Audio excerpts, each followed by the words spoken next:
Hello guys, Radhe Radhe. Welcome back to my channel. आज हम बात करते हैं रेस्पिरेशन के बारे में। आपको पता है रेस्पिरेशन एक हमारा क्या है, वाइटल सिस्टम होता है जो सर्वाइव करने के लिए बहुत ज़रूरी होता है। सो बेसिकली जो हमारा नॉर्मल रेस्पिरेशन होता है उसको हम यूपनिया बोलते हैं। तो हम पढ़ेंगे जो एबनॉर्मल कुछ टर्म है इसके, हम देखते हैं। सबसे पहले होता है एपनिया।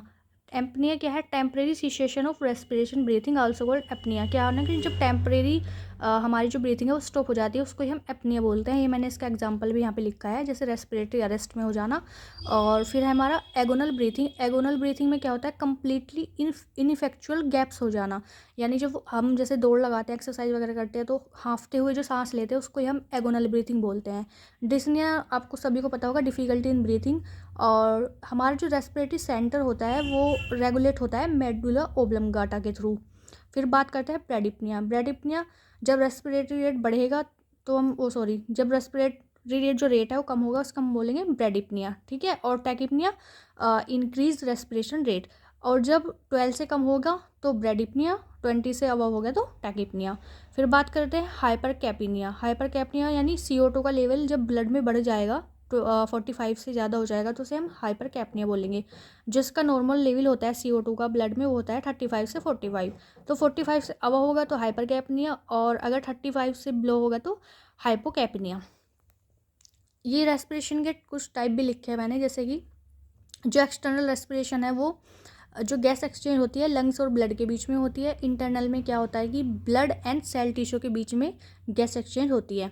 मैकेनिज्म की बात करें, जब इंस्पायरेशन हम करते हैं तो डायफ्राम हमारा कॉन्ट्रैक्ट होता है और रिब्स क्या होती है, अपवर्ड होती हैं और आउटवर्ड मूवमेंट होता है, ठीक है। रिब्स क्या होगी, ऊपर की साइड होंगी, आउटवर्ड यानी बाहर की साइड होंगी। इसमें ऐसे ही अपोजिट होगा। जब हम एक्सपायरेशन करेंगे तो डायफ्राम रिलैक्स हो जाएगा, रिब्स डाउन हो जाएंगी एंड इनवर्ड मूवमेंट होगा। अब इसमें कॉम्पोजिशन की अगर हम बात करें एयर की, तो उसमें होता है O2 हमारा होता है 21% जब हम इंस्पायरेशन करते हैं यानी सांस लेते हैं।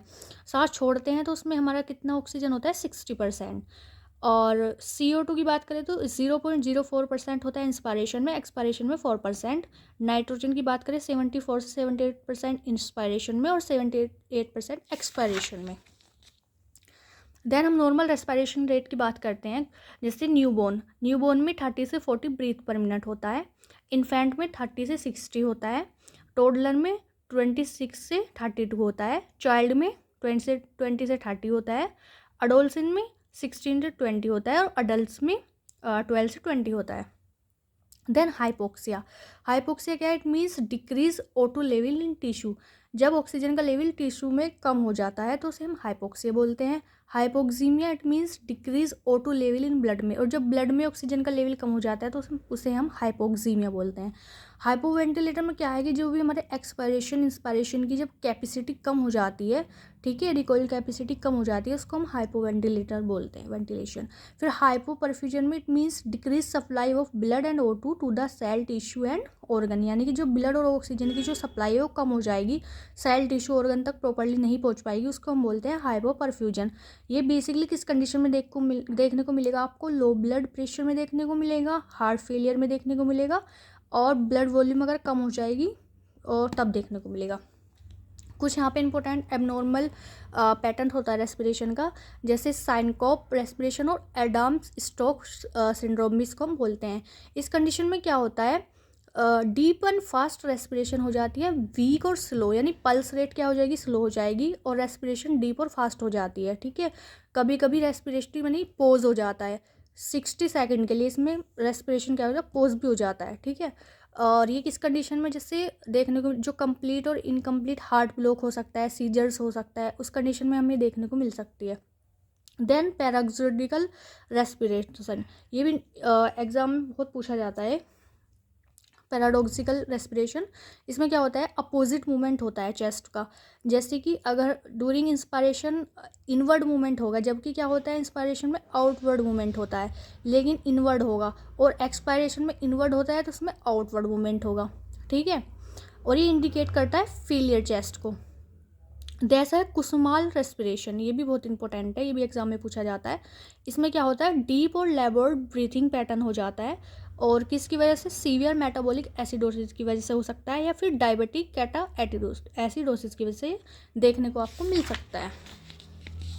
देन हम बात करते हैं साइनी स्ट्रोक रेस्पिरेशन, इसमें आपको पैटर्न देखने को मिलेगा कि जैसे नॉर्मल रेस्पिरेशन चल रही है, पहले इसमें क्या होगा, हाइपोपीनिया हो जाएगा यानी कम हो जाएगा रेट, उसके बाद हाइपरपीनिया हो जाएगा यानी ज़्यादा हो जाएगा, एपनिया भी हो सकता है। ठीक है, ये हमें कब देखने को मिलेगा, जैसे स्लीपिंग टाइम में, या हाइपोक्सीमिया हो गया है, ठीक है, ऑक्सीजन की कमी वगैरह हो गई, ड्रग्स के रिलेटेड हो सकता है, हाइपो परफ्यूजन ऑफ ब्रेन में अगर हो गया है तो उसकी वजह से हमें देखने को मिल सकता है। नॉर्मल रेस्पिरेशन हमारा देखो इस तरह से चलता है, तो नॉर्मल रेस्पिरेशन को हम नॉर्मोपीनिया भी बोलते हैं। देन हमारा बायोट रेस्पिरेशन, इसमें क्या होता है, इसमें हमारे कंडीशन देखने को मिलेगी, हाइपरपीनिया हो सकता है, उसके साथ फिर नॉर्मल पीनिया, यानी पहले हार्ट मतलब रेस्पिरेटरी रेट बढ़ेगा, फिर नॉर्मल होगा, और फिर एपनिया भी हो सकता है कि क्या होगा, एक तरीके से बिल्कुल कम हो जाएगा, और इसमें न्यूरॉन्स डैमेज होने का भी चांस रहते हैं। और ये इंडिकेट करता है pons and increase intracranial pressure. ठीक है, देन हम देखते हैं सीसो पैटर्न रेस्पिरेशन, इसमें क्या होता है कि कंप्लीटली या एयरवे ऑब्स्ट्रक्शन हो जाता है। ठीक है, और डायफ्राम क्या होगा, रिलैक्स हो जाएगा, ये इंडिकेट करता है रेस्पिरेटरी डिस्ट्रेस सिंड्रोम। तो ये कुछ एबनॉर्मल टर्म्स थे रेस्पिरेशन के बारे में जो हमने आज पढ़े। थैंक यू गाइस, आज की वीडियो में इतना ही। अच्छा लगा हो तो वीडियो को लाइक करना, सब्सक्राइब करना, और आगे भी मैं आपके लिए ऐसी वीडियो लाती रहूँगी। अगर आपको कोई टॉपिक और पढ़ना है तो आप प्लीज़ कमेंट कर सकते हैं। Thank you so much guys.